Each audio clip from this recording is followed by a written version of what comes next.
សួស្តីអ្នកទាំងអស់គ្នាយើងមកបាញ់Google AdSense ណាចឹងបង Google AdSense ណាហើយទីមួយយើងចុចយកលើមកចឹងបងយកលើមកណាពីសុំពេកណាបាញ់ Google AdSense ណាចឹងហើយនេះយើងយកពាក្យno មកសារយើងមិនទៅនៅប្រទេសអាមេរិកចឹងបង no មកណាបងហើយតោះចំណុចនេះយកពាក្យលើមកលើមកណាលើវា form វាភាសាតែយើងមិនជា for ណាទេចឹងបងយើងខ្មែរយើងទេយើង support ចឹងយើងយកលើមកវាមាន form យើងពេញតាមអនឡាញចឹងបងហើយត្រង់ចំណុចនេះបងប្អូនពេញឈ្មោះបងប្អូនមកឬក៏យកបងប្អូនដាក់បានចឹងបងណាតែខាងលើគេបងប្អូនដាក់ឈ្មោះបងប្អូនពេញមកចឹងបងលើគេហ្នឹងហើយកន្លែងនេះបងប្អូនមិនបាច់ដាក់ទាំងអស់ចឹងណាបងប្អូនរើសពាក្យខ្មែរយើងមកភាសាខ្មែរយើងគេ support ឈ្មោះ YouTube វា support ចឹងយើងដាក់តាមមកចឹងបងហើយនេះadress យើងadress បងប្អូនដាក់ adress តែយើងបងប្អូននៅណាដាក់ខេត្តកណ្ដាលឬវែងកំពង់ស្ពឺតាកែវអីចឹងទៅបងប្អូនដាក់តាមទាំងអស់ណាបងប្អូនហើយនេះយើងបងប្អូនថិចឡើងហ្នឹងមកណាបងប្អូនថិចឡើងនេះឡើងនេះមកណាសារតែយើងធ្វើម៉េចបងប្អូនដាក់ឲ្យបងប្អូនដាក់ត្រូវបងប្អូនដាក់អញ្ចឹងមកណាហើយកុំភ្លេចចុងកតុយ address បងប្អូនដាក់លេខទូរស័ព្ទផងអញ្ចឹងបងលេខទូរស័ព្ទផងណាកុំឲ្យគេបាក់ស្រីគេផ្ញើ address ទៅយើងអត់មានលេខទូរស័ព្ទទេមកយើងអញ្ចឹងបងហើយកន្លែងនេះបងប្អូនយកពាក្យno មកចឹងបងណា no មកសារបងប្អូនបំពេញតាមអនឡាញអញ្ចឹងបងហើយមិនមែនជារស់នៅអាមេរិកទេអញ្ចឹងបងហើយកន្លែងនេះបងប្អូនបំពេញយកពាក្យបងប្អូន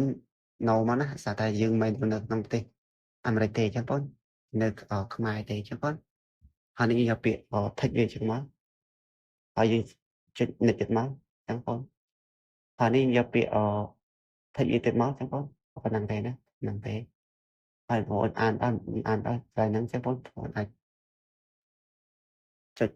តាមហ្នឹងមកណាដូចមកហើយពាក្យនេះជា form វាអញ្ចឹងបង form វាណា form តាក់វាអញ្ចឹងបងហើយនេះយើងចុច next ចឹងមកហើយនេះយើងថិចវាមកកន្លែងនេះណាថិចចឹងមកហើយអានេះកន្លែងនេះយើងថិចទៀតមកហើយនេះ2022 20 code យើងកំផ្វាយើងស្ដានយើងកន្លែងនេះយើង signature អញ្ចឹងយើងតាមអនឡាញអញ្ចឹងបាច់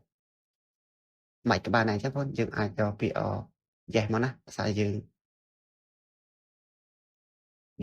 ស្នើតាមអនឡាញអញ្ចឹងបងស្នើតាមអនឡាញអញ្ចឹងបងចឹងយើងចេះពាក្យsubmit ណា submit ទៅបានហើយអញ្ចឹងបងណាដល់ខ្ញុំ submit ចឹងណាអានឹងគាត់ថា form ត្រឹមត្រូវហើយអញ្ចឹងបងណាហើយយើងមើលតិចអានេះវាអត់មានឈ្មោះយើងមិនបាច់ select ទេអញ្ចឹងបងណាហើយយើងគាត់ជួយ submit ហ្នឹងវាទៅហើយអញ្ចឹងបងវាទៅហើយណាចឹងមាន form យើងគឺជោគជ័យហើយ approve អញ្ចឹងបង approve 100%អញ្ចឹងបងចឹងគឺការស្នើសុំគឺលឿនមែនតើអញ្ចឹងបងលឿនមែនតើណាគឺស្នើភ្លាម approve ភ្លាមអញ្ចឹងបងណា form ហ្នឹងចឹងការស្នើសុំ Google AdSense មានតែប៉ុណ្ណឹងឯងបងណាមានតែប៉ុណ្ណឹងឯងបងហើយកុំភ្លេចជួយ subscribe channel ថ្មីរបស់ខ្ញុំផងចាបងព្រោះថាវីដេអូនេះសំខាន់ណាបងសម្រាប់អ្នកបងប្អូនpage បងប្អូនជួយ subscribe page ខ្ញុំផង page